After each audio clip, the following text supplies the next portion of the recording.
السلام علیکم ورحمۃ اللہ وبرکاتہ۔ الحمد للہ رب العالمین والصلاة والسلام علی رسولہ الکریم، اما بعد فاعوذ باللہ من الشیطان الرجیم، بسم اللہ الرحمن الرحیم۔ قل تعالوا اتلوا ما حرم ربکم علیکم ألا تشركوا به شيئا وبالوالدين إحسانا ولا تقتلوا أولادكم من إملاق نحن نرزقكم وإياهم ولا تقربوا الفواحش ما ظهر منها وما بطن ولا تقتلوا النفس التي حرم الله إلا بالحق ذلكم وصاكم به لعلكم تعقلون ولا تقربوا مال اليتيم إلا بالتي هي أحسن حتى يبلغ أشده وأوفوا الكيل والميزان بالقسط لا نكلف نفسا إلا وسعها وإذا قلتم فعدلوا ولو كان ذا قربى وبعهد الله أوفوا ذلكم وصاكم به لعلكم تذكرون وأن هذا صراطي مستقيما فاتبعوه ولا تتبعوا السبل فتفرق بكم عن سبيله ذلكم وصاكم به لعلكم تتقون صدق اللہ العظیم۔ قرآن مجید کا 8واں پارہ ہے، سورہ انعام کی 3 آیات مبارکہ پڑھی گئی ہیں، 151، 152، 153۔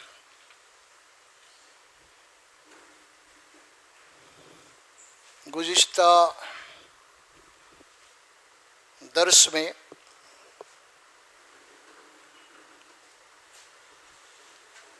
اس کی ابتدائی آیت میں وَبِالْوَالِدَيْنِ إِحْسَانًا وَلَا تَقْتُلُوا أَوْلَادَكُمْ مِنْ إِمْلَاقٍ نَحْنُ نَرْزُقُكُمْ وَإِيَّاهُمْ، یہاں تک اس کے مطالب بیان کیے گئے تھے۔ سورہ انعام کی یہ جو 3 آیات مبارکہ ہیں، اس میں اللہ تبارک و تعالی صراط مستقیم کی تفصیل کو بتایا کہ صراط مستقیم کیا ہے، صراط مستقیم کسے کہتے ہیں، اس کو بتایا۔ اس کے پہلے سب سے بنیاد صراط مستقیم کی وہ تھی توحید اور شرک سے اجتناب۔ دوسری بات بتائی تھی کہ ماں باپ کے ساتھ احسان کرو، اور تیسری اس میں بات آئی تھی کہ اپنی اولاد کو افلاس کے ڈر سے، اندیشے سے قتل مت کرو، کیونکہ تم کو رزق دینے والے بھی ہم ہی ہیں اور ان کو بھی رزق دینے والے ہم ہی ہیں۔ اس کی بھی تفصیل آئی تھی۔ اب آج کی نشست میں جو آیات مبارکہ ہیں وہ ہے وَلَا تَقْرَبُوا الْفَوَاحِشَ مَا ظَهَرَ مِنْهَا وَمَا بَطَنَ۔ فحوش، بے حیائی کے کام، بے شرمی کے کام، جس کو فواحش کہا جاتا ہے، اللہ فرمائے کہ وَلَا تَقْرَبُوا الْفَوَاحِشَ، جتنے بھی کام بے حیائی کے، بے شرمی کے ہیں، ان کے قریب بھی مت جاؤ، فرمایا اللہ تبارک و تعالی، چاہے وہ ما ظہر منہا وما بطن۔ عموماً بے حیائی کے کام زیادہ طور پہ یہ کام جو شروع ہوتے ہیں نا، وہ پہلے چھپ چھپ کے کرتے ہیں لوگ، پھر اس کے بعد اوپن ہوتی بات، منظر میں عام آتی ہے بات۔ اسی لیے فرمایا 2 باتیں کہ وَلَا تَقْرَبُوا الْفَوَاحِشَ مَا ظَهَرَ مِنْهَا وَمَا بَطَنَ، کہ تم بے حیائی کے قریب مت جاؤ، چاہے وہ کام، چاہے وہ ظاہر میں ہو، علانیہ ہو، یا پھر وہ کام چھپتے چھپاتے ہو، اس کو اللہ تبارک و تعالیٰ نے منع کیا ہے۔ بے حیائی کے کام انسان کو، فحوش کام جو ہے نا، انسان کو زنا تک پہنچا دیتے ہیں۔ اسی لیے یہاں پہ یہ بات فرمائی اور سورہ بنی اسرائیل میں فرمایا کہ وَلَا تَقْرَبُوا الزِّنَا، یہاں فرمایا کہ وَلَا تَقْرَبُوا الْفَوَاحِشَ، وہاں فرمایا کہ وَلَا تَقْرَبُوا الزِّنَا، بے حیائی کے کام کے تم قریب بھی مت جاؤ اور زنا کے قریب بھی مت جاؤ. انہو فاحشہ، بے شک جو ہے وہ بہت ہی بے حیائی کا کام ہے. وساء سبیلا، اور اس کے جو نتائج نکلنے والے ہیں وہ بہت برے ہیں. وہ بے حیائی کے معاشرہ تباہ ہو جائے گا اس پہ. بہت ساری ایسے باتیں ہیں جو معاشرے کے اندر، جس معاشرے میں بے حیائی پھیل جاتی ہے تو پھر وہ معاشرے کے اندر افلاس اور بہت ساری خرابیاں اللہ تبارک و تعالیٰ کے سنت کے تحت پیدا ہو جاتی ہیں. اور اسی لیے اللہ سبحانہ و تعالیٰ قرآن مجید میں، دیکھیے آپ سورہ نور اٹھائیں گے اور سورہ احزاب، اس میں اللہ تبارک و تعالیٰ نے بے حیائی سے بچنے کے لیے جتنے راستے ان سب کو بند کر دیا. خاص طور پہ بے حیائی کے جتنے کام ہیں وہ شیطان کے کام ہیں. اسی لیے اللہ کے نبی صلی اللہ علیہ وسلم فرماتے ہیں جس کو شرم و حیا نہیں ہے اس کو اپنے حال پہ چھوڑ دو. وہ کسی کی بات سننے والا نہیں ہے. وہ اب جو اس کا نفس بولے گا وہی بات کرے گا. وہ اس لیے فرمائے کہ جس کو حیا نہیں ہے، اور پھر اللہ کے نبی یہ بات فرمائی کہ حیا ایمان کا حصہ ہے. حیا ایمان کا حصہ ہے. آپ دیکھیں گے کہ شیطان نے آدم علیہ السلام اور حضرت حوا کو جو وہاں پہ بھٹکایا تو وہاں پہ ہوا کیا؟ اللہ تبارک و تعالیٰ جو بات فرمائے ہیں وہ بڑی تفصیل سے سورہ اعراف کے اندر،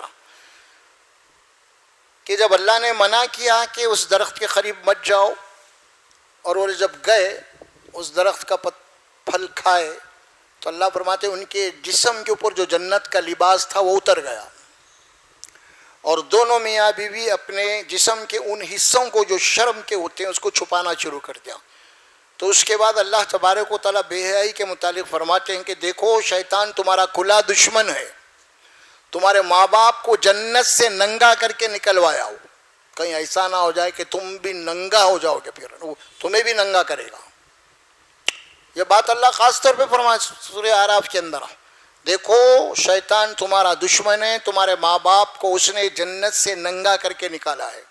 یعنی کتنی دشمنی ہوگی اس کی آپ سوچ سکتے ہیں. اسی لیے فرمایا کہ شیطان تمہارا دشمن ہے. کہ ایسا نہ ہوگا کہ شیطان تمہارے ساتھ بھی وہی معاملہ کرے، اور آج وہی معاملہ ہو رہا ہے.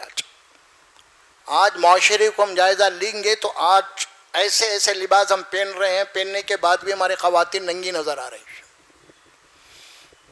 ان کے چاہے وہ فیشن کے نام سے ہو، ماڈل کے نام سے ہو، فلاں فلاں، معاشرے کے اندر اتنی بے حیائی پھیل رہی ہے کہ اللہ محفوظ رکھے آپ. اور پھر ظاہر ہے کہ ان کے گود میں پلنے والے جو بچے جب وہ اپنی ماں کو اس حالت میں دیکھیں گے تو ظاہر ہے کہ جو گھر میں رول ماڈل ہے اولاد بھی اس سے وہی کام کریں گے. پھر سب سے پہلے تو ماں باپ اپنے لیے رول ماڈل ہوتے ہیں اولاد کے لیے، گھر کے اندر بچوں کے اندر. اس طریقے ماں باپ کا رہن سہن کیسا ہے، ان کا لباس کیسا ہے، ان کی گفتگو کیسی ہے، تو یہ بچے جناب یالی بہت ہی غور و فکر سے واچ کرتے ہیں کبھی بھی، اور ان کا اثر پڑتا ہے ماں باپ کا اولاد کے اوپر.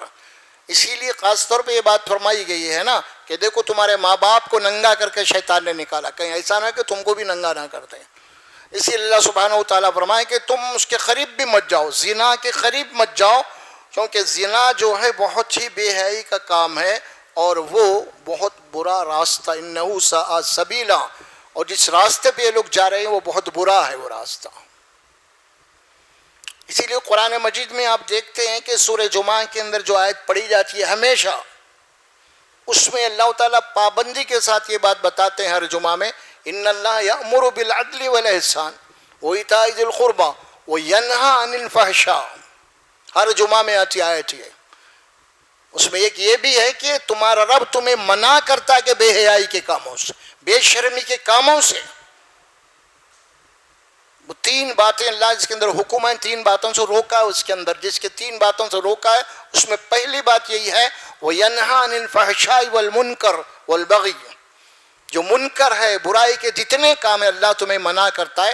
ہر جمعہ میں آپ کو یہ سبق سنایا جاتا ہے، اللہ کا حکم آپ کو بتایا جاتا ہے. اسی لیے ہر جمعہ کے اندر خطیب ممبر سے یہ آیت پڑھتا ہے.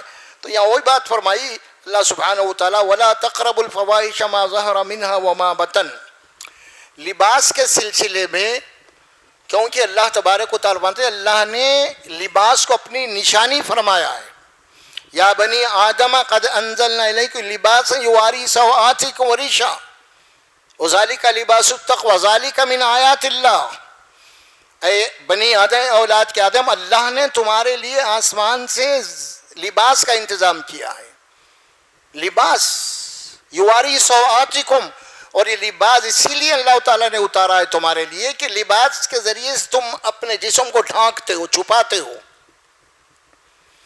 لباس کے معنی یہی کہ آدمی اپنے جناب عالی جسم کو چھپائے، اور خصوصیت کے ساتھ جسم کے وہ اعضاء، وہ حصے جو شرم و حیا کے ہوتے ہیں، اور اس کے لیے حدیث میں تفصیل سے بتائی گئی ہے کہ عورت اور مرد کے اندر بنیادی فرق کیا ہے۔ فرمایا کہ مرد کا جو سطر ہے کمر سے لے کے گھٹنوں تک ہے، یہ سطر کم سے کم اس کو تو کسی بھی صورت میں لازمی طور پہ چھپانا ہے۔ مرد کا جو سطر ہے وہ کمر ناف سے لے کے گھٹنوں کے نیچے تک کسی بھی صورت میں اس کو لازماً آپ کو ڈھانکنا ہے، اور عورت کا سطر اللہ نے فرمایا ہے کہ اس کا سطر جو نا پورا جسم سطر ہے، اس کے سر سے لے کے پیر تک وہ سطر ہی سطر ہے۔ اور آج ہماری حالت یہ کہ ہمارا لباس آج جس ماڈرن دور میں اب گزر رہے ہیں، عورت اور مرد کے لباس کو ذرا آپ تقابل کر کے دیکھیے، آپ اور مرد جو لباس پہن رہا ہے وہ دیکھو آپ، جسم کہیں بھی نہیں دکھ رہا اس کا، اندر بنین ہے، اس کے بعد شرٹ ہے، اس کے بعد کوٹ ہے، اس کے بعد ٹائی ہے، دکھ رہا آپ کو، ایئر ٹائٹ ہے پورا انہیں۔ مرد کا لباس پورا ایئر، دیکھنا تو دور کی بات ہے کہ ہوا بھی پاس نہیں ہو رہی، اور عورت کا لباس یہ ہے کہ وہ تو ایئر کنڈیشن ہے پورا معاملہ۔ کہاں ان کا لباس دیکھیے آپ کس طرح تیار کیا جا رہا ہے، فیشن کے عنوان سے، ماڈلنگ کے عنوان سے، تراش ان کی خراش، خواتین کے لباس کی، ان کے جسم کے وہ حصے جو اعضاء جو چھپانا ہے، اور لباس ایسا کاٹا جا رہا ہے کہ وہ حصے نمایاں طور پہ اس کو بتایا جا رہا ہے، چاہے بلاؤز کی شکل میں ہو، چاہے وہ شرٹ کی شکل میں ہو، شلواروں کی شکل میں ہو، اور اتنا باریک لباس ان کو پہنایا جا رہا ہے کہ ان کا جسم اس کے اندر سے جھلک رہا ہے، کہ ایک عورت کے لیے اس قسم کا لباس پہنا ہے تو حرام فرمایا ہے۔ یہاں تو اللہ فرمائے کہ وَلَا تَقْرَبُوا الْفَوَاحِشَ فرمایا، اور سورہ اعراف میں تو اللہ فرماتے ہیں قُلْ إِنَّمَا رَبِّيَ الْفَوَاحِشَ مَا ظَهَرَ مِنْهَا وَمَا بَطَنَ حَرَّمَ رَبِّيَ الْفَوَاحِشَ، آپ کہہ دیجئے اے پیغمبر، میرے رب نے حرام کیا بے حیائی کو، حرام، یہاں تو خراب مت جاؤ بولو، حرام کا لفظ استعمال کیا گیا ہے، جس طرح اللہ نے سور کے گوشت کو حرام قرار دیا، مردار کو حرام قرار دیا ہے، خون کو حرام قرار، اسی طرح لفظ حرام لایا اللہ تبارک و تعالیٰ نے کہ جسم کا نمایاں ہونا، خاص طور پہ عورت کے جسم کا، اس کو حرام قرار دیا، منع ہے۔ حضرت عائشہ رضی اللہ تعالیٰ عنہ کی بہن اللہ کے نبی صلی اللہ علیہ وسلم اپنے بہن کے حضرت عائشہ کے پاس آئی، اور وہ شاید 10-12 سال کی کچھ تھی عمر، اس وقت بالغ ہو گئی تھی شاید غالباً وہ، اور جب وہ آئی اللہ کے نبی نے جب ان کو دیکھا، اپنے آنکھیں پھیر لی، تو اس کے بعد فرمایا کہ اے اسما، اب عورت بالغ ہو جاتی تو اس کی اجازت نہیں ہے کہ جناب علی جو اس کے چہرہ اور اس کے ہاتھ کے علاوہ کوئی اور چیز نظر آئے اکیلی ہے۔ ایک خاتون آئی رسول اللہ صلی اللہ علیہ وسلم حضرت عائشہ کے پاس، وہ اپنے سینے کے اوپر کچھ باریک کپڑا ڈالی تھی، آپ نے اس کو اتارا اور اپنے گھر کے اندر سے پردہ پھاڑ کے اس کو دے دیا گاڑا، یہ پہنو تم۔ اور آج کہاں ہے، کہاں پہ ہیں ہم؟ اسلام بچاؤ، اسلام بچاؤ، عزت بچاؤ، محمد صلی اللہ علیہ وسلم، تمہارے گھر میں خود اسلام کی دھجیاں اڑائی جا رہی ہے۔ کہاں ہے اسلام کی عزت؟ تو خود تمہارے پاس نہیں ہے بھائی۔ اب کس بات کر رہے ہیں، اب کیا بات کر رہے ہیں مسلمان آج؟ اپنے زندگیوں میں پہلے اسلام کو لائیے آپ۔ کچھ بھی نہیں ہے، آواز و بیانہ ہو رہے خالی، بس ختم۔ مولویوں کے گھروں میں دیکھو وہی حال ہے، عام لوگوں کے گھروں میں وہی حال ہے۔ جناب علی ان کی دعوتوں میں جا کے دیکھیے کیسے کیسے لباس پہن کے آتے ہیں، چست۔ جناب علی غور و فکر کیجیے آپ، لباس کے معاملے میں بہت سادہ لباس، آج کیا لباس ہے؟ اللہ سبحانہ و تعالیٰ پورے نور میں تفصیلات دی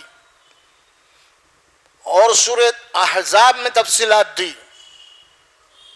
گھر کے اندر کس طرح رہنا عورت کو یہ سورہ نور میں بتایا. گھر کے باہر کیسے نکلنا عورت اس کو سورہ احزاب میں بتایا. اللہ قرآن میں فرماتے ہیں سورہ نور میں یہ بات، اے رسول صلی اللہ علیہ وسلم آپ مسلمان عورتوں سے کہہ دیجئے، مسلمان مردوں سے بھی مسلمان عورتوں سے، پردہ دونوں کے لیے، مرد کے لیے بھی پردہ ہے، عورت کے لیے بھی پردہ ہے. عورت کے لیے ڈبل پردہ ہے، مرد کے لیے سنگل پردہ ہے. مرد کا پردہ کیا ہے؟ مرد کا پردہ یہ ہے کہ اپنی نگاہیں نیچی کرے. عورت کا پردہ کیا ہے؟ اس کا بھی وہی ہے کہ نگاہیں نیچی کرے، اور جسمانی طور پہ اس کا اضافی پردہ ہے. اللہ نے اس کے جسم کی ساخت تو جس انداز میں بنایا ہے نا، جو کشش رکھی ہے اللہ نے، اس کو اللہ تعالیٰ نے اس کی حفاظت فرمائی ہے.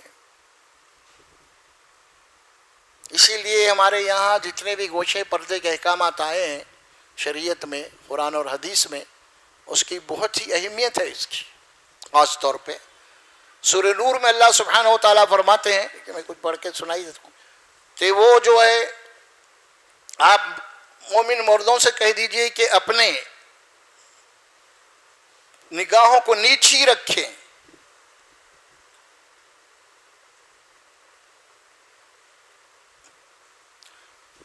دونوں کے احکامات دیا اللہ سبحانہ و تعالیٰ.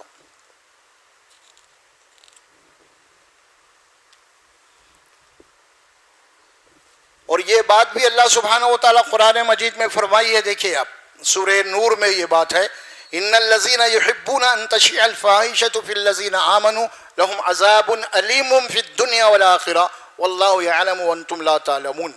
یہ سورہ نور کی 19ویں نمبر کی آیت ہے.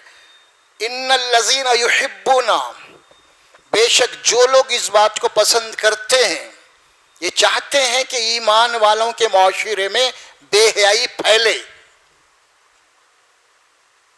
یہ چاہتے پسند کرتے ہیں بے حیائی، تو اللہ کیا فرماتے ہیں ان کے لیے؟ فاحشۃ فی الذین آمنوا لہم عذاب علیم فی الدنیا. ایسے لوگوں کے لیے دنیا میں دردناک عذاب ہے. جو لوگ ایمان والوں کے معاشرے میں بے حیائی کو پسند کرتے ہیں، بے حیائی کو پھیلانا چاہتے ہیں، ان کے لیے دنیا میں اور آخرت میں دردناک عذاب ہے. واللہ یعلم وانتم لا تعلمون. اور اللہ جانتا ہے تم نہیں جانتے اس کے نتائج کیا نکلنے والے ہیں، وہ علیم ہے فرمایا.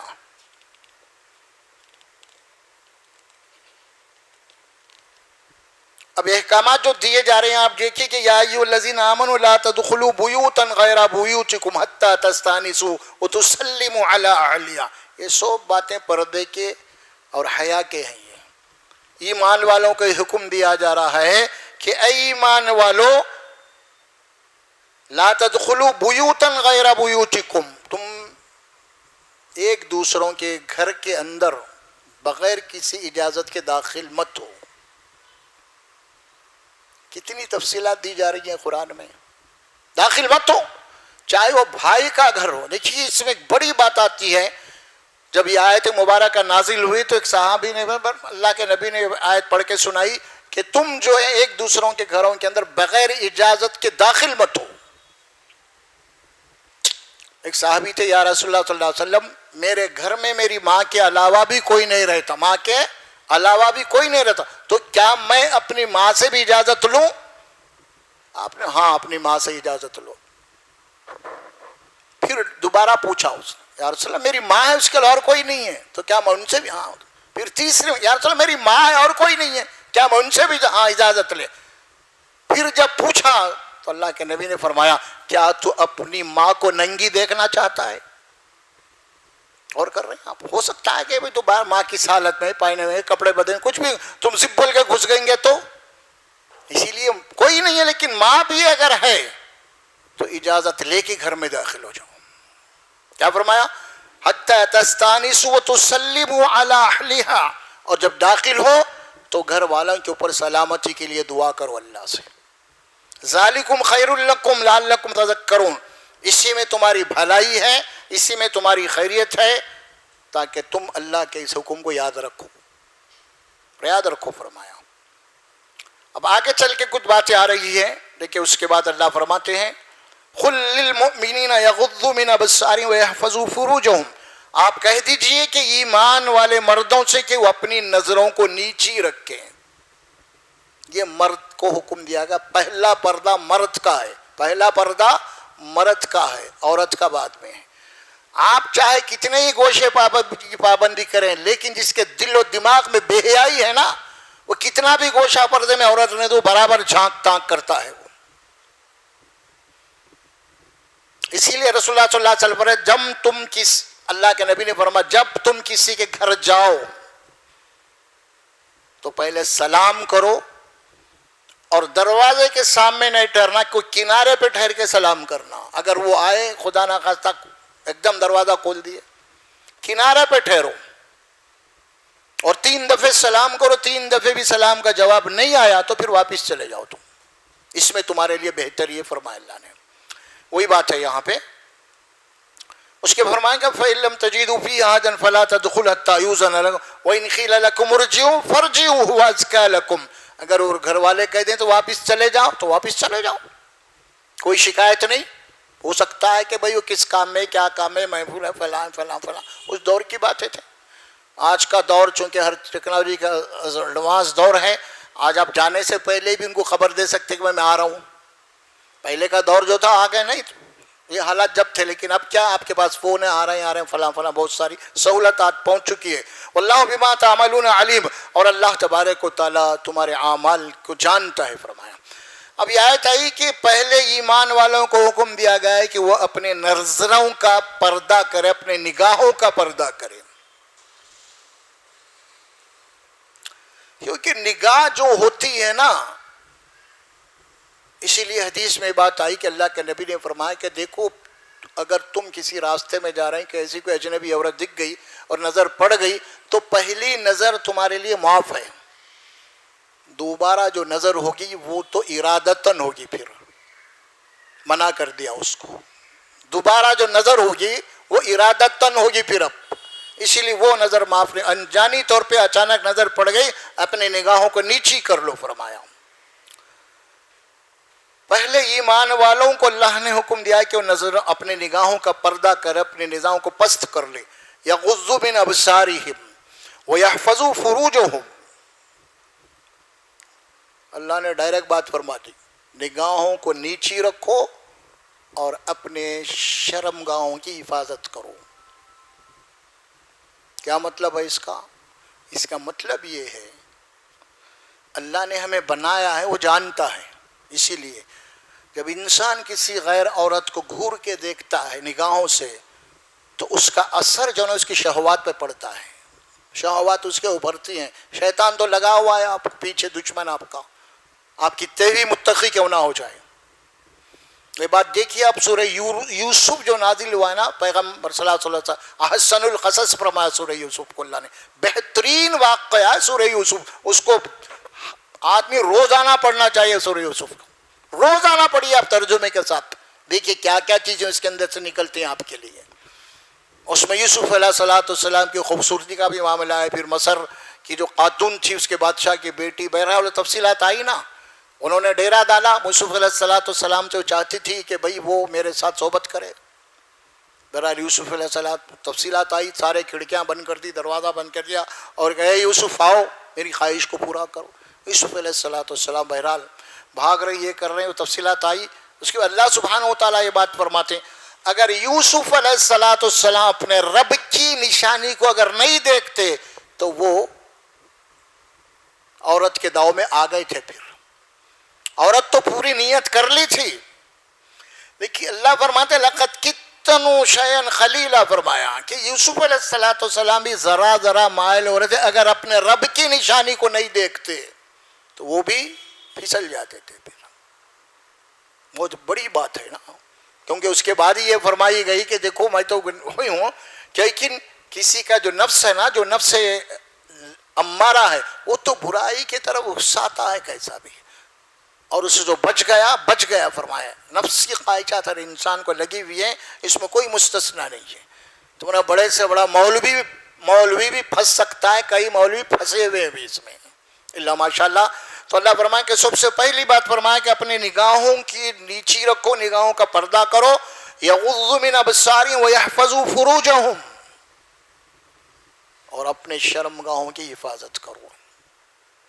اب یہ تو بات ہو گئی. اس کے بعد اللہ فرمائے وَقُلْ لِلْمُؤْمِنَاتِ، آپ مومن عورتوں سے کہہ دیجئے، مومنہ عورتوں سے کیا کرے وہ، یغضضن من ابصارہن، وہ بھی اپنے نگاہوں کو نیچی رکھیں، انہیں بھی نگاہوں کا پردہ چاہیے. وَيَحْفَظْنَ فُرُوجَهُنَّ، اور اپنے شرمگاہوں کی حفاظت کرے.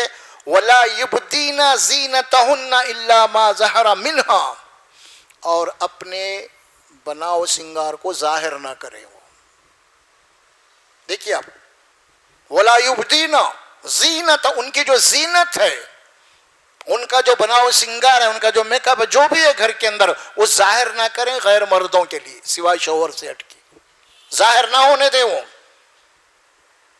وَلْيَضْرِبْنَ بِخُمُرِهِنَّ عَلَى جُيُوبِهِنَّ، یہ گھر کے اندر کی بات ہو رہی ہے. اس کے بعد اللہ حکم دیتے ہیں اے رسول صلی اللہ علیہ وسلم آپ کہہ دیجئے مومنہ عورتوں سے کہ وہ اپنے سینوں کے اوپر دوپٹے ڈالے رکھیں. ایک تو آپ لباس پہن رہے ہیں، آپ شرٹ شلوار ہے جو بھی ہے، پہننے کے بعد اللہ فرماتے ہیں کہ وہ اپنے سینوں کے اوپر دوپٹوں کو ڈال کے رکھیں، ہمیشہ دوپٹے میں رہیں. اب وہ دوپٹے آج کل ایسے نکلے، وہ ڈالو نہیں ڈالو دونوں برابر ہیں. دوپٹے ڈالنے کے بعد بھی پورا جسم نظر آ رہا اس پہ، جبکہ دوپٹہ ڈالنے کے معنی یہ ہے کہ آپ کا وہ حصہ چھپا رہے، مردوں کی نگاہوں میں نہ آئے.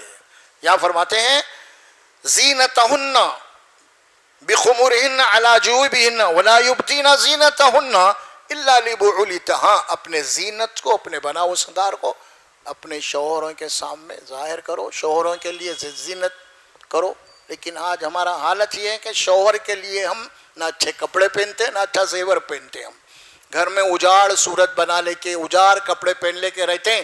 جب بازار کو جانا رہا، دعوت میں جانا رہا، تو ایک سے ایک اعلیٰ ڈریسنگ کر کے ہم جاتے ہیں. تو یہ کیا معنی ہے آپ کے؟ یہ پھر جیسے ہی آپ دعوت میں آ گئے، پھر وہ پورے کپڑے اتار کے رکھ دیے، پھر وہی پرانے اجاڑ کپڑے پہن لیے. پھر شوہر آیا تو وہ پھر اجاڑ کپڑوں میں. شوہر کے لیے تو نہ تو زینت ہے، نہ تو میک اپ ہے، کچھ بھی نہیں. یہ حرام، منع کر دیا اللہ قرآن میں اس بات کو. اور جناب علی بیچارہ شوہر لا رہا ہر چیز، زینت کی چیزیں، آپ کے میک اپ کی آپ کپڑے، اس کے لیے تو نہیں پہن رہے ہیں آپ، غیروں کے لیے پہن رہے ہیں آپ، دعوتوں میں پہن رہے ہیں، بازاروں میں جانے کے لیے پہن رہے ہیں آپ. پھر برقعے، اور آج کل کے برقعے تو اللہ محفوظ رکھیے، تو وہ تو جب برقعے پہننے کے بعد بھی پورا جسم دکھ رہا آپ کے برقعے کے اندر سے. برقعوں کو اس انداز میں سیا جا رہا. تو پہلے برقعہ جو تھا وہ چادر تھی، پہلے جو قرآن میں بات آئی نہیں، اپنی چادر تھی وہ. اسی لیے قرآن مجید میں جو آؤٹ ڈور کی باتیں ہیں وہ سورہ احزاب میں کہی گئی. یا ایھا الذین آمنوا قل للمؤمنین، فرمایا قل لبناتک، آپ کہہ دیجئے اپنے ایمان والوں سے اور آپ کی بیویوں سے اور تمام مومنین سے، یدنین علیہن جلابیبہن، وہ جب گھر کے باہر نکلیں تو اپنے سر کے اوپر سے ایک چادر اوڑھیں، اور اس کے بعد چادر کا جو حصہ پیشانی کا ہوتا ہے وہ کھینچ کے ٹھوڈی تک کر لیں. یہ چادر تھی، لباس. جیسا آپ اکثر دیکھتے ہیں کہ آج ایران کے اندر جو ہوتے ہیں نا چادریں، وہ لباس چادر تھی پہلے. آج برقعے جناب علی، آج پورے فیشن کے برقعے ہیں. آج کیا کیا کہ ڈیزائننگ ہو رہی ہے، فلاں ہو رہی ہے. اندر کا لباس سادہ ہے، اور برقعہ جو جناب علی بڑا فیشن کا ہے. وہ تو کیا ہے، پہن کے بھی نہیں دیکھنے والا بھی دیکھتا اس سے. تو اللہ فرمایا کہ الا لبعولتہن، کہ وہ اپنے شوہروں کے لیے میک اپ بناؤ سنگار ان کے لیے کر سکتی ہیں، یا پھر شوہروں کے جو والدین ہیں فلاں ہیں ان کے سامنے وہ نکل سکتی ہیں. جو رشتے ان کے لیے حرام ہیں، محرم جسے آپ کہتے ہیں، وہ ہے. یہ بات اللہ تبارک و تعالیٰ نے یہاں پہ خاص طور پہ فرمائی. اس کے بعد اور ایک بڑی اہم بات آئی جو ہمارے پاس اس معاملے میں بہت غفلت ہے. وہ پہلی بات فرمائی تھی کہ تم گھر میں داخل ہو تو بغیر اجازت کے گھر میں نہیں آنا. فرمایا یہاں پہ حتی تستانسوا فرمایا، جبکہ عربی میں لفظ آتا اذن کا، جب تک اذن نہ دے اجازت نہ داخل ہونا. لیکن یہاں اللہ فرماتے ہیں کہ حتیٰ تستانسوا تسلموا علی اہلہا، گھر پہ جاؤ تو سلام کرو اور اس خدمت ہو، حتیٰ ہے کہ گھر والے اندر آنے کی خواہش رکھتے ہیں آپ کو، تستانسوا، اب انسیت ہونا آپ سے، ان کو ایک لگاؤ رہنا آپ سے، یہ نہیں کہ آپ آ رہے ہیں جا رہے ہیں، ایسا نہیں، وہ چاہنا اندر سے، تستانسوا کے معنی یہی ہے، انسیت پیدا ہونا آپ کو، وہ اندر بلانا آپ کو خواہش سے، تب جاؤ، نہیں تو پھر خدا حافظ۔ دوسری بات یہ بات فرمائی، اور کس کو اجازت لینا ہے، اس میں اللہ تبارک و تعالیٰ نے یہ بات فرمائی ہے کہ حکم دیا گیا کہ جو بچے ہیں ابھی بالغ نہیں ہوئے ان کو اجازت لینے کی ضرورت نہیں ہے، گھر کے اندر داخل ہونے اجازت کی ضرورت نہیں ہے، لیکن اللہ فرماتے ہیں کہ وہ بچے بھی 3 اوقات ایسے ہیں کہ ان بچوں کو بھی اجازت لینا ہے اس کمرے میں داخل ہونے کی، جو بیڈ روم ہم کہتے ہیں جس کے اندر میاں بیوی رہتے ہیں، وہ کمرے میں آنے کی وہ بچے بھی اجازت لینا جو ابھی بالغ نہیں ہوئے، وہ 3 اوقات مروا، ایک فجر کے بعد، فجر کا وقت ہے، ایک ظہر کا وقت ہے، عشاء کے بعد، یہ 3 اوقات ہے، اللہ فرماتے ہیں کہ ان بچوں کو بھی اجازت لینا ہے آپ کو، کیونکہ یہ 2-3 چیزیں ایسے کہ انسان کپڑے بدل رہا، کپڑے بدل رہا، کچھ ہوتے ہیں نا، یا پھر عربوں کے اندر معاملہ تھا گرما کا، دھوپ میں آتے تھے ظہر کے وقت، وہ آرام کرتے تھے کپڑے اتار کے، اب عشاء کے معاملہ کا تو عشاء کا ہی ہے، پھر بہرحال 3 اوقات ہیں، ان کو بھی، وہ بچوں کو بھی اجازت لینا ہے۔ دیکھیے کیسے اللہ تعالیٰ فرماتے ہیں، او الطفل الذین لم یظہروا علی عورات النساء ولا یضربن بارجلہن لیعلم ما یخفین من بیوتہن۔ اب یہ بات فرمائی کہ جو خواتین کسی ضرورت کے تحت گھر کے باہر نکلنا چاہتے ہیں، اجازت ہے انہیں گھر کے باہر نکلنے کی، لیکن وہاں کیا بات فرمائی اللہ نے، جب یہ باہر نکلیں تو ان کی چال اور چلن کو بھی اللہ نے پابندی لگا دیا۔ کیا پابندی لگا دیا؟ وَلَا يَضْرِبْنَ بِأَرْجُلِهِنَّ لِيُعْلَمَ مَا يُخْفِي مِنْ زِينَتِهِنَّ۔ یہ تو چادر میں ہے، پردے میں ہے، لیکن جب چل رہے ہیں زمین کے اوپر تو اللہ فرمائے کہ کوئی اس انداز میں نہیں چلنا کہ ظاہر، ان کا زیور ظاہر ہو جائے، ان کا بنا ہوا سنگار ظاہر ہو جائے، وہ پیر پٹکتی بھی نہ چلیں، کوئی اس انداز میں نہ چلیں کہ جو آدمی خاموش جا رہا پلٹ کے دیکھے وہ۔ دیکھیے اللہ سبحانہ و تعالیٰ فرماتے ہیں وَلَا يَضْرِبْنَ بِأَرْجُلِهِنَّ لِيُعْلَمَ مَا يُخْفِينَ مِنْ زِينَتِهِنَّ وَتُوبُوا إِلَى اللَّهِ جَمِيعًا أَيُّهَا الْمُؤْمِنُونَ لَعَلَّكُمْ تُفْلِحُونَ۔ اے ایمان والو تم سب کے سب اللہ کی طرف توبہ کرو تاکہ تم کامیابی حاصل کر سکو۔ اور ایک بات بھی اللہ نے فرمائی اسی میں، جو بچے تھے اب وہ بالغ ہو گئے، جب بچے تھے تو ان کی اجازت کی ضرورت نہیں تھی، وہ بالغ ہو گئے تو اللہ فرماتے ہیں کہ اب وہ جس طرح جوان لوگ، بڑے لوگ اجازت لے کے آتے ہیں، اب انہیں بھی اجازت لینے کی ضرورت ہے۔ یہ نہیں تو ارے بھائی میرے سامنے کا بچہ ہے، ہمارے گھر میں بڑا ہوا، ہمارے پاس اس پلا، ہمارے پاس اس قسم کے باتیں ہیں نا، ارے بچہ ہے بھائی کیا ہو رہا، آ رہا جا رہا، تو نہیں نا، بچہ نہیں ہے، بور بچہ بن گیا انہیں، سمجھ میں آ رہا، اب اس کے خیالات، اس کے جذبات سارے بدل چکے ہیں۔ ہم وہ پہلے تھا جب تک بالغ نہیں تھا اللہ اجازت، لیکن جب وہ بالغ ہو گئے اب انہیں بھی اسی طرح اجازت لینا جس سے اور مرد اجازت لے رہے ہیں۔ اب وہ بات نہیں چلتی کہ ہمارے گھر کا پلا ہوا ہے، میرے خالہ کا بیٹا ہے، میری بہن کا بیٹا ہے، اس کا، یہ نہیں چلے گا۔ اللہ تبارک و تعالیٰ نے خاص طور پہ اس کو منع کر دیا ہے۔ یہ سارے راستوں کو جو زنا کی طرف جاتے ہیں، شہوات کی طرف جاتے ہیں، ان سارے راستوں کو اللہ بند کر دیا ہے۔ اسی لیے فرمایا وَلَا تَقْرَبُوا الْفَوَاحِشَ، بے حیائی کے قریب مت جاؤ، یعنی وہ راستے جو بے حیائی کی طرف لے جاتے ہیں اور جو زنا کی طرف لے جاتے ہیں، ان راستوں کی طرف تم پلٹ کے بھی مت دیکھو، فرمایا اللہ تبارک و تعالیٰ نے۔ پوری تفصیلات اللہ قرآن میں دیا، کچھ باتیں میں آپ کو بتا دی ہیں، اور لباس کے متعلق بھی اللہ نے خاص طور پہ بتا دیا، مخصوص لباس خاص طور پہ، اور پھر عورت اور مرد کے لباس میں بھی کچھ فرق ہونا چاہیے۔ یہ حدیث میں بات آتی ہے اللہ تبارک و تعالیٰ نے ان عورتوں، ان مردوں کے اوپر لعنت کیا ہے جو عورتیں مردوں کی طرح لباس پہنتی ہیں اور جو مرد عورتوں کی طرح لباس پہنتی ہیں، لعنت کی اللہ نے۔ منع کیا اللہ سبحانہ و تعالیٰ نے. دیکھیے پیرے بڑے سخت پیروے بٹھا دیے گئے ہیں یہاں پہ نفس کے اوپر, خواہشات کے اوپر. اسی لیے سارے پہرے دینے کے بعد بھی اگر یہ کام میں کوئی ملوث ہوتا تو اس کی اتنی سخت سزا ہے. پھر دنیا میں توبہ سے کام نہیں چلے گا, اس کو تو اب قتل ہوگا. پھر اتنی سخت ہے یہ ساری چیزیں اللہ بتانے کے بعد پھر وہ سزا کو متعین کیا ہے. لیکن آج جو سارے راستے آج ہم نے کھول دیے ہیں, بے حیائی کے سارے راستے, آج ہمارے بیڈ روم کے اندر آج سارے راستے کھل چکے ہیں. آدمی یا گھر کے اندر بھی رہنے کے باوجود بھی آج وہ راستے کھل چکے ہیں آج نیٹ کے ذریعے سے. آج ہمارے پاس اس وقت بہت معاملہ بہت اہم ہے. ہمارے اولاد کے اوپر ہم کو نظر رکھنا بے حد ضروری ہے. ہماری اولاد کیا کر رہی ہے, آخر بہت ضروری ہے. آخر وہ کون سے سیریل دیکھ رہی ہے, کیا دیکھ رہی ہے, واٹس ایپ کے اوپر کیا ہو رہا ہے, کیا ہو رہا ہے. یہ لازم ہے یہ چیزیں دیکھنا.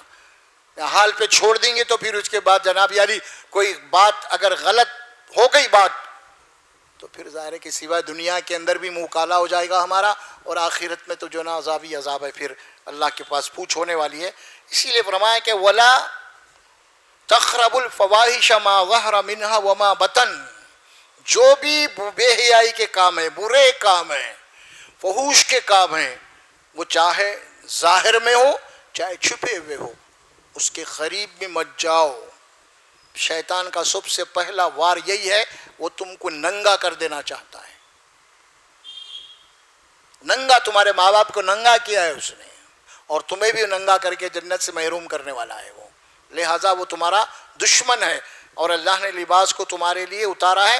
لباس ایک تو تمہارے جسم کی سطر کو چھپاتا ہے, اور اللہ کی طرف سے ایک زینت بھی ہے تمہارے لیے, اور اللہ کی نشانیوں میں سے فرمایا اس بات کو. تو یہ آج کل کے گھروں کے اندر, آج کل جس ماحول میں ہم ہیں, ہمارے کالجوں کے اندر جو مخلوط تعلیمات ہے, عورت مرد لڑکے لڑکوں کے جو کالجز ہیں, ہماری بچے جا رہے ہیں, تو کڑی نگرانی کی ضرورت ہے. پہلے ایک بات کہتے, بڑے لوگ کہتے تھے کہ بھائی اپنے بچے کی حفاظت کرو, مگر میں آج بول رہا ہوں اپنے بچوں کی حفاظت, لڑکے کی حفاظت کرو. آج بچے کی نہیں, لڑکے کی حفاظت ہو رہا ہے. آج ماحول پلٹ گیا آپ. تو اسی لیے بہت ضروری ہے کہ یہ بہت نگاہ رکھنا.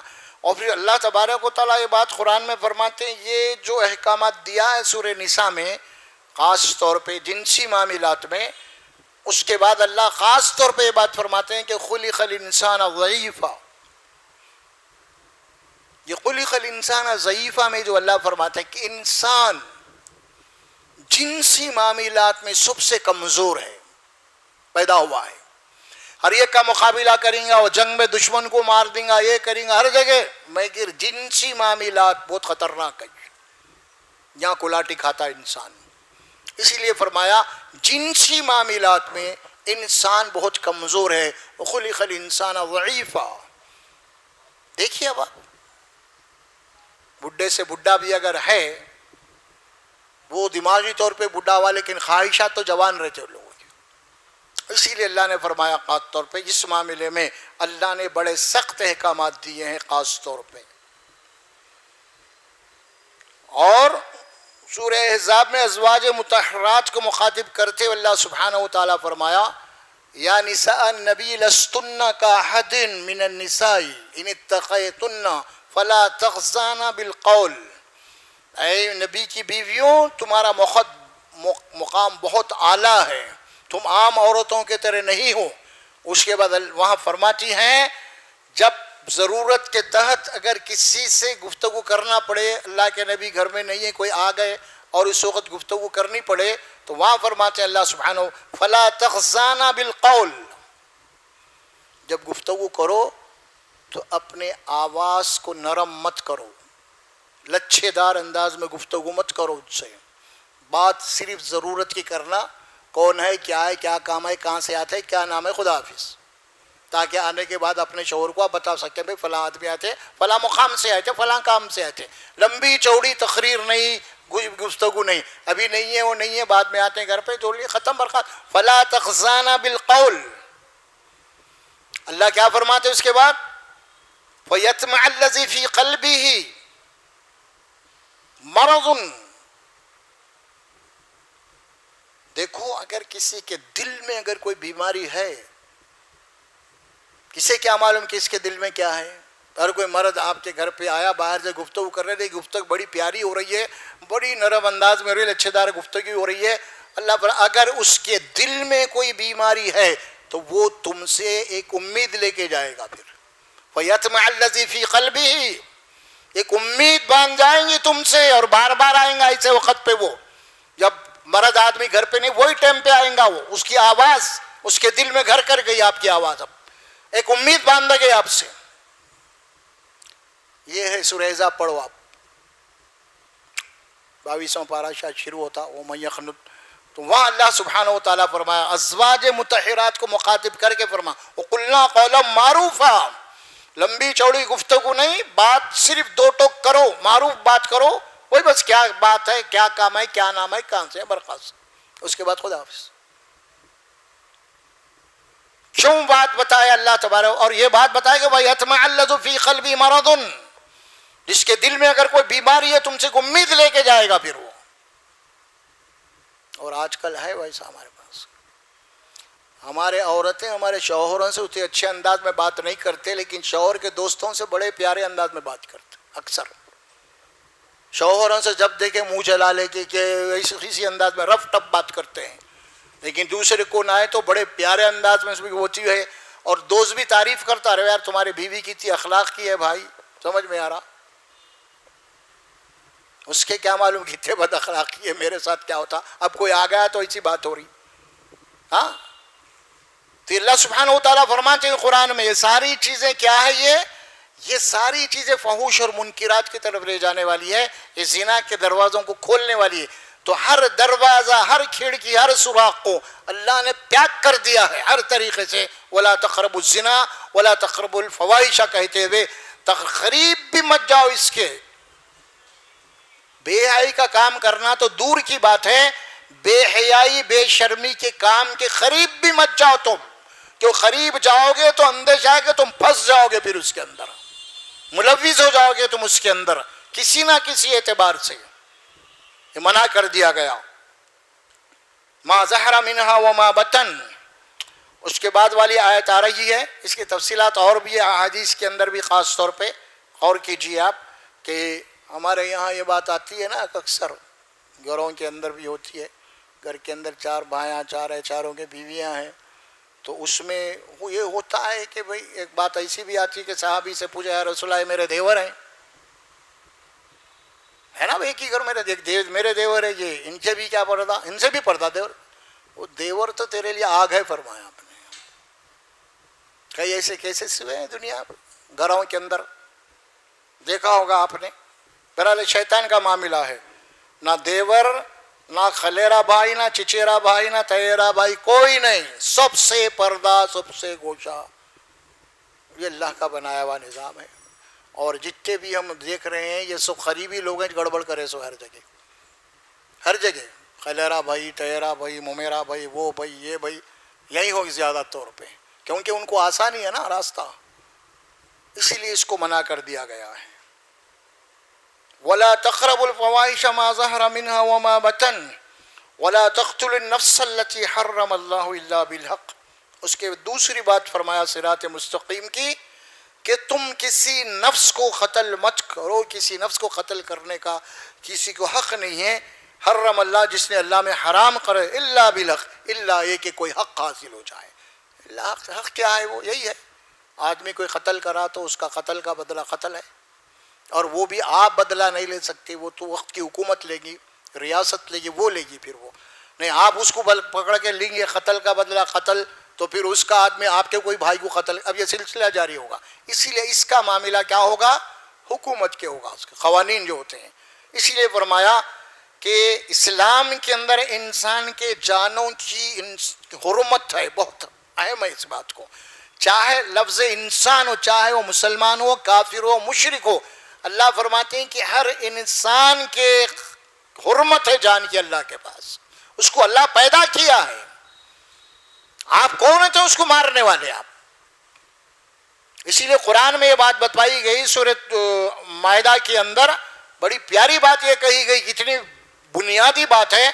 اللہ فرماتے ہیں اگر کوئی ایک انسان کسی ایک انسان کو قتل کرتا ہے تو وہاں اللہ فرمائے گویا ہے کہ اس نے تمام انسانوں کو قتل کر دیا.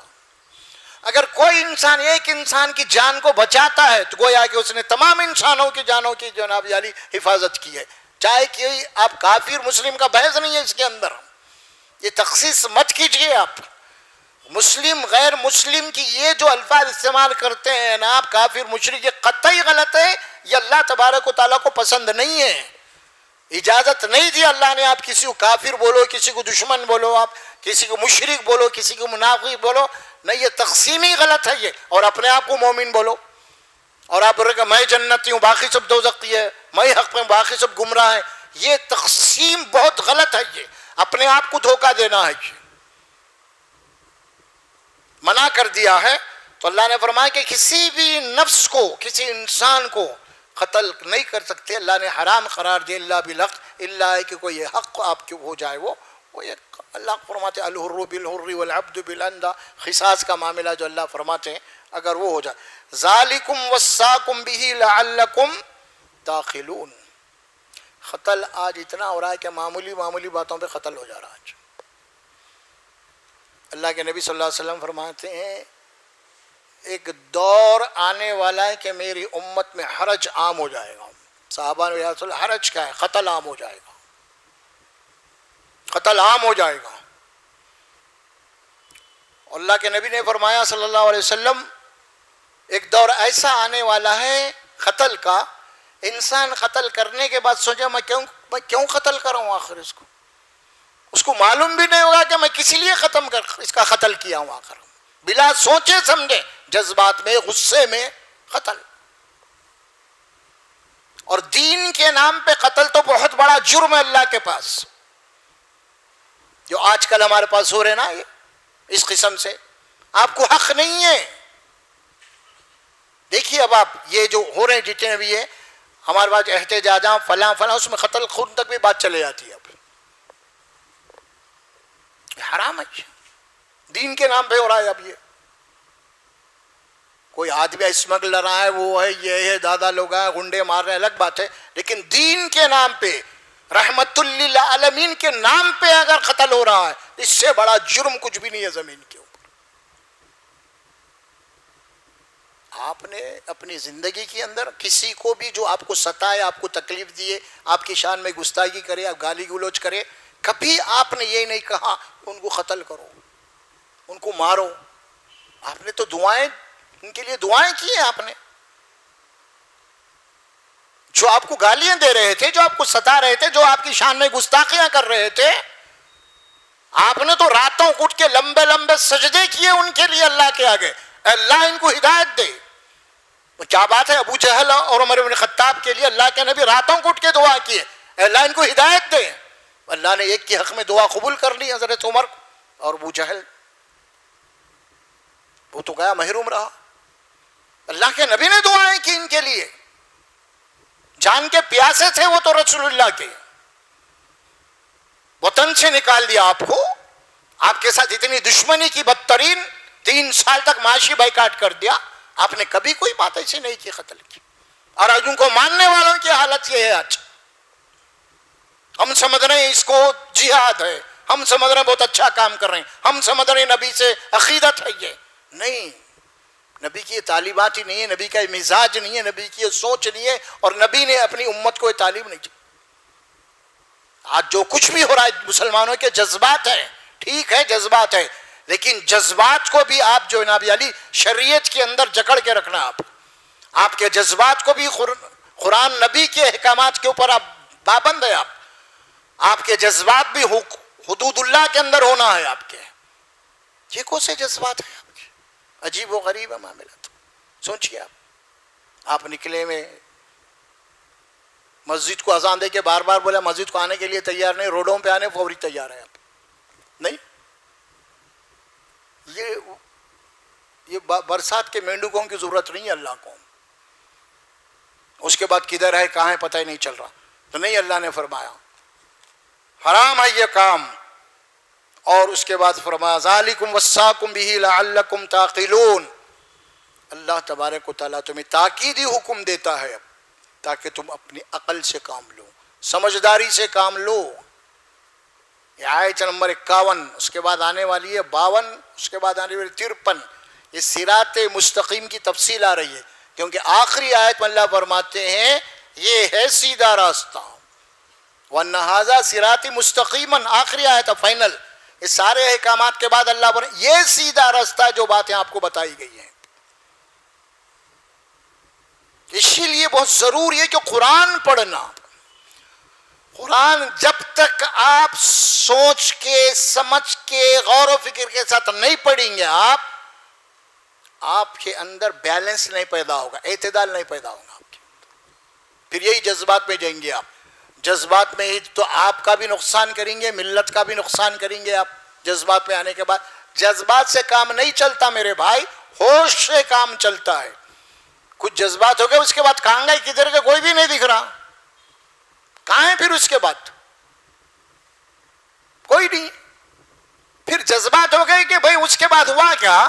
شاہین باغ میں دلی کے اندر جو 1 سال تک اسٹیک چلا، اس کے بعد یہ این آر سی وغیرہ کے خلاف جو لوگ بیچارے بڑے بڑے پڑھے لکھے کالجوں کے بچے آگے آئے، ان کو جو جیلوں میں ڈالا گیا آج تک اندر ہے، کوئی پوچھنے والا نہیں ان کو۔ پھر کدھر گئے وہ سب؟ اس کے اندر ایسے لوگ تھے، لوگ بتا رہے ہیں کہ آئی ٹی کے لوگ بچے تھے جس کے اندر 20 25 لاکھ روپے جن کا تنخواہ تھی، اور ان کو گورنمنٹ اندر ڈالا، کوئی نہیں ہے ان کا پرسان حال نہیں ہے۔ ارے آپ کو روڈوں پہ نکالتے ہیں، لیکن آپ اندر جانے کے بعد کون آتا آپ کے لیے؟ وہ تو سوچو، ارے بھائی بہت اچھا ہوا، بہت مسلمانوں کے بہت جذبہ ہے۔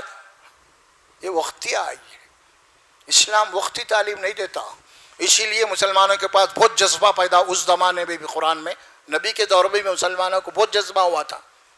اللہ سورہ نساء میں فرماتے ہیں، بولے تو یا رسول اللہ ہم کو اجازت دیجئے، ہم کاٹیں گے، مریں گے، ماریں گے۔